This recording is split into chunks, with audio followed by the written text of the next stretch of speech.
All right, what's up, Tampa? It is July 10th. For those of you just joining us, welcome to Tampa Talk. I'm John. And I'm Dahlia. All right, what are we talking about? Well, this week we've got driverless taxis coming to Tampa, military flight training that'll have a few more jets flying overhead, a Bay Area lawsuit involving a local group home, and a look back at Tampa's first female mayor. But first, for this week in the work, we wanted to share with you all our Q2 video update.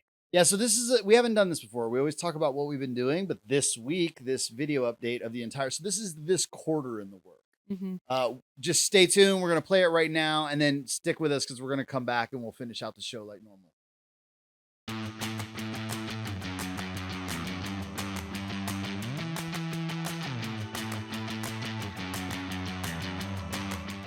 What's up, everybody? And I can't believe we're already closing out Q2 of 2026. So here's the update, and let's just get into it. We're gonna just make the rounds through the ecosystem so you can hear about all that's been going on. We've had a really exciting quarter here at The Drop, marked by almost 3,000 visits.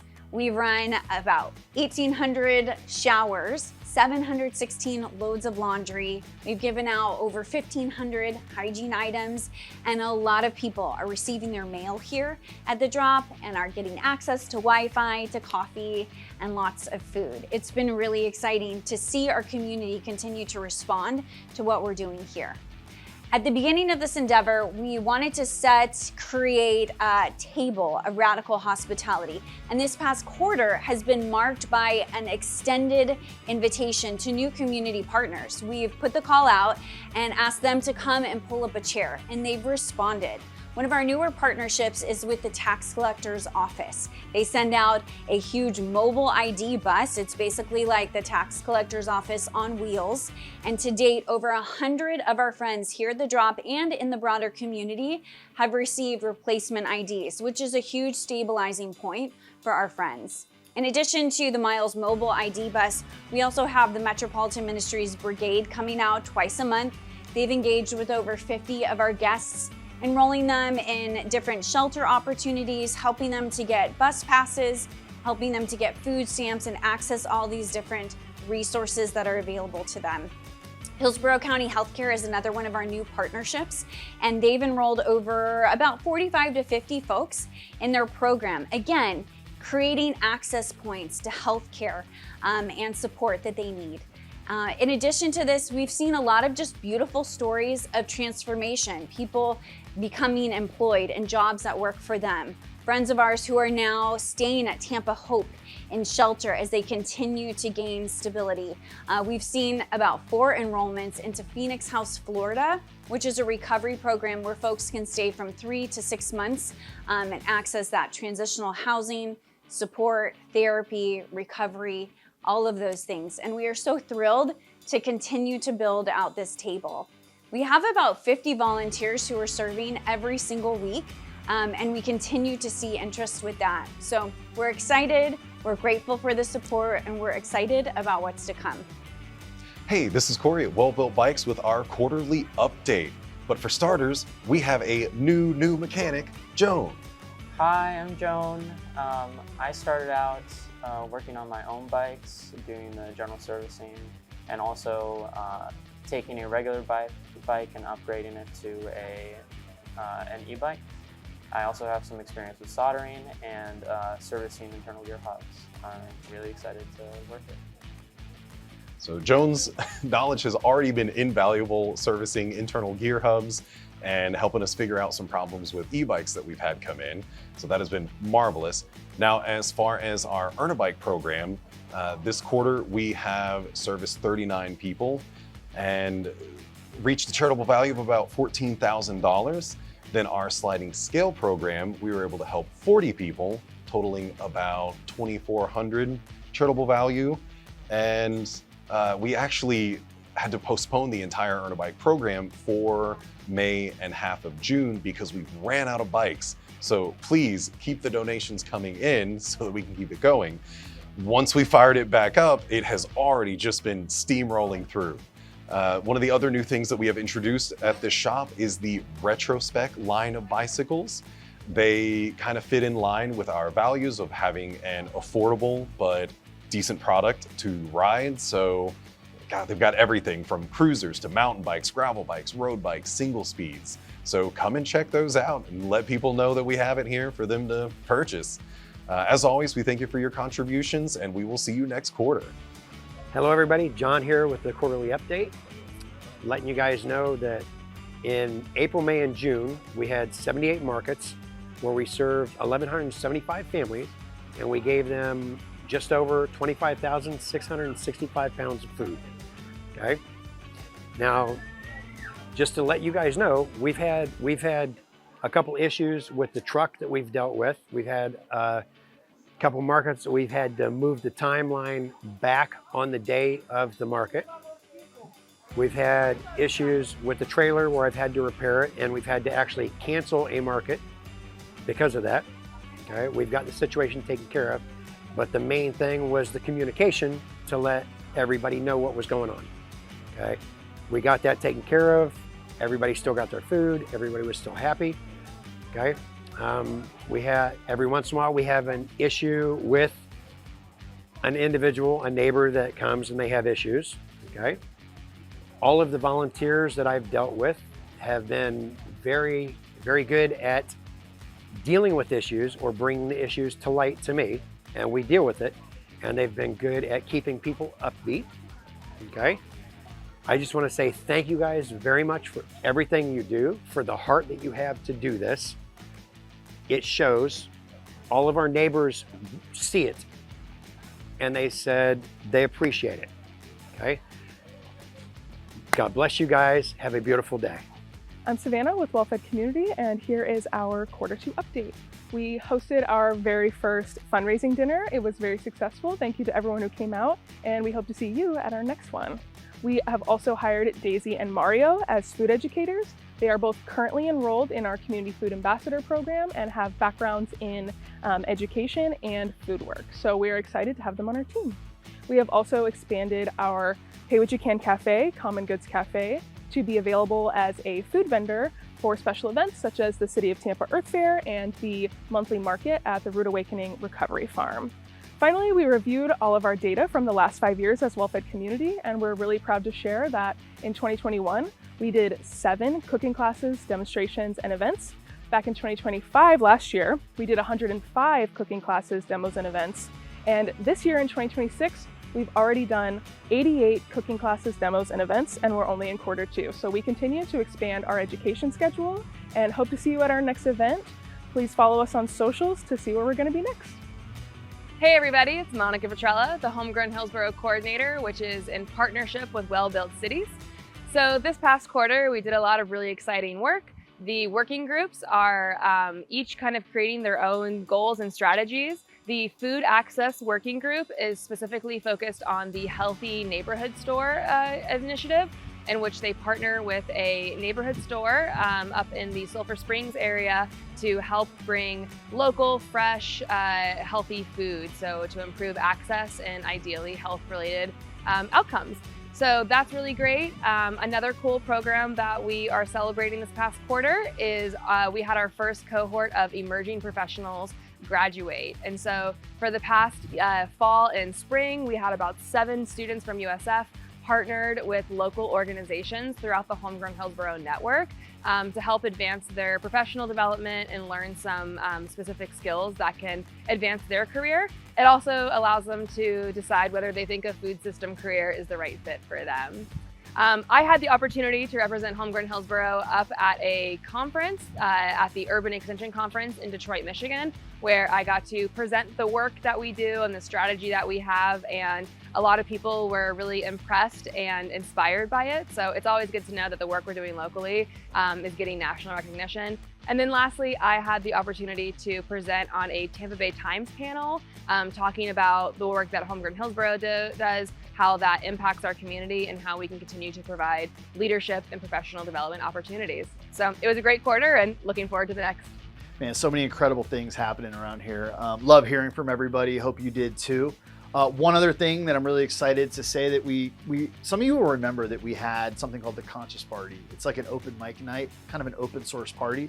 We set a mic up, stage, we set up a table, so we have a potluck.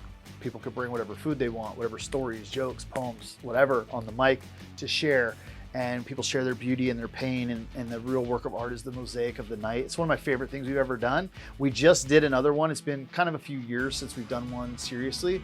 We had a great turnout. We had an incredible time, and we're gonna bring those back. We don't have the next one date quite set yet, but stay tuned on socials and different places you hear from us. Maybe Tampa Talk, we'll update there as well. We will have one coming up very soon, and then those will probably be monthly moving forward, and we would love to have all of you come out. Bring poems, bring stories, bring a plate of food, bring a friend. Let's get conscious together. We have a great time doing that. We would also like to invite you to support the ecosystem. So go to WellBuilt.city. There's a donate button. We would love you to join as a partner. If you could say as a monthly partner at any amount, even $1 a month, $5 a month, $500 a month, whatever you're capable of doing, whatever's meaningful for you. We dream of a day where everybody is just pitching in kind of a mutual aid purse where we can all kind of meet the needs of our neighbors, build bridges in communities that need those bridges built and connected, and to see our city made whole, see a well-built city. Love you guys. Thank you. And until next time.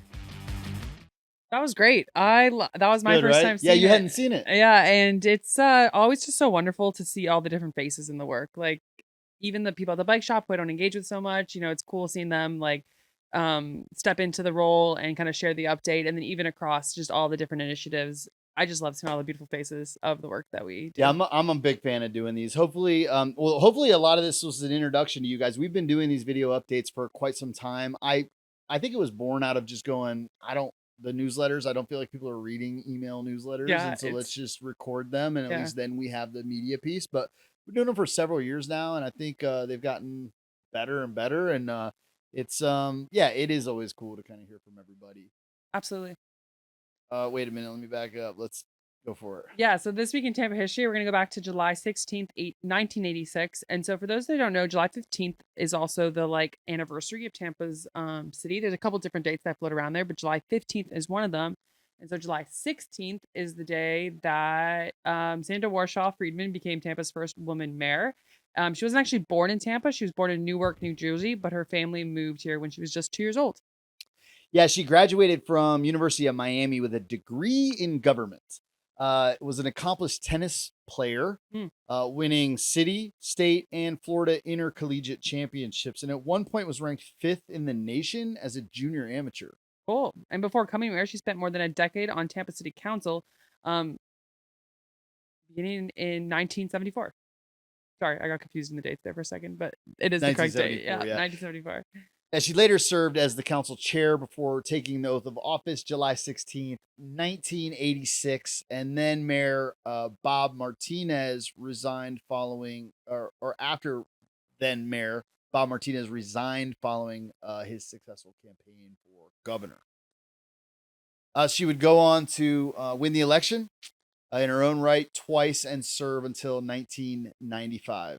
And during her administration, Tampa opened a new convention center, opened the Florida Aquarium, launched citywide recycling and water conservation programs, began the annual Hillsborough River cleanup, restored Bayshore Boulevard, and managed to keep the city's millage rate level despite declining revenues. So she really, she did a lot for the Tampa we know today. Getting into the news for this week, I actually saw them doing test drives for Waymo, but driverless Waymo vehicles are officially coming to Tampa. Yeah, I've been seeing a bunch of them actually right down the street from where we're officing at. They were running laps through these parking lots and stuff. So yeah, Waymo announced that its fully autonomous vehicles will soon begin operating in Tampa streets without a human safety driver behind the wheel. So that's what they've been doing as of right now.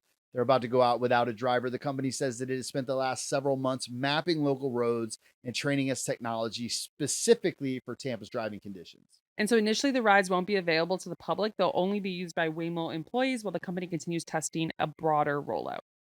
The service area will eventually cover a pretty significant portion of the city, stretching from neighborhoods like Sweetwater Creek and Del Rio all the way to West Shore and Palmetto Beach. The company also says it's working with organizations like Mothers Against Drunk Driving, the Art Tampa Bay, Foundation Fighting Blindness, and our friends at On Bikes to better understand accessibility, mobility, transportation needs really throughout the community. That's really cool. I've never thought about it as a tool for people with disabilities that they could be able to utilize. They're also JAGs. They're The what? Jaguars. The ones I've Oh, seen, really? yeah, are anyways, I'm just surprised by that. What else is in the news? Well, some people may have noticed more military aircrafts overhead. If you feel like you've seen more of those, you're not imagining things. And so MacDill Air Force Base has increased noise over the next couple of weeks due to scheduled F-18 training exercises.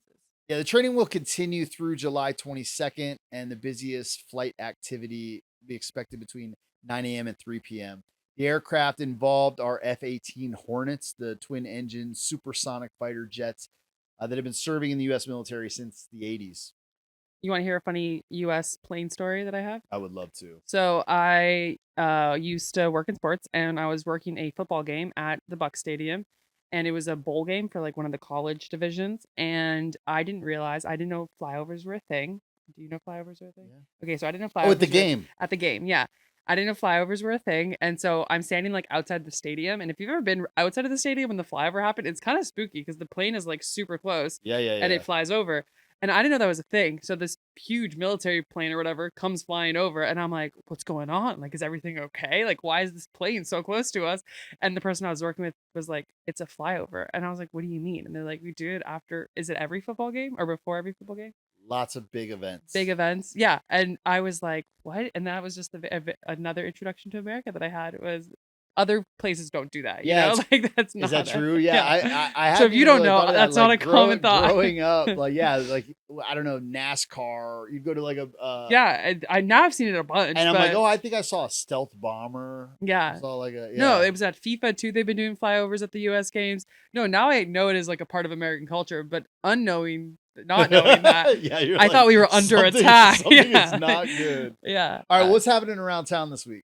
Well, Red, White, and Zoo is still going on at the ZooTampa at Lowry Park. So that's happening Mondays and Fridays throughout July from 9:30 to 5 as a kind of way to, celebrate America's 250. So on America Mondays and Freedom Fridays, guests can enjoy the animals participating in patriotic-themed animal enrichment activities. By the way, okay, this is not Red, White, and Blue, but when I went down to Pride, I was down there all the events and parade and whatever. But I was just thinking about colored animals. I saw this woman had a poodle, and you know how a poodle has the big furry, yeah, and they dyed the hair, so it had these like rainbow pom poms. Oh, yeah. I was like, that's awesome. It was so cool. Dome After Dark is happening over at the Dolly Museum, and so it's going to be from July 10th to July 31st on select Fridays and Saturdays from 5:30 to 7:30, and the cost is $30 to attend. And the Dolly Dome comes alive with surreal nature. And then the Oxford Exchange Children's Book Fair is taking place on Sunday, July 12th from 10 to 4. This is a free event, so if you are looking for something to do with the kids this weekend, it's a good one to check out. It's also a great place to get a little cup of coffee or something. Guys, as always, we would just want to thank you for spending your time with us this week. I always like to imagine that we're like joining you on your morning commute Friday morning or wherever you're doing this. Maybe you're in the gym or whatever, but we're really grateful for the time you spend with us. If you're enjoying the show, please do comment, rate, share, message us if you go to any of the events, or if you just want to get in touch with us at WellBuilt.city on Instagram. You can always go a direct link to the show on Spotify, tampatalk.xyz. And if you want this to come to your inbox every Friday morning at 6 a.m., you can subscribe at wordonthestreets.xyz. Well, thanks for joining us, everybody. And until next time, y'all be good.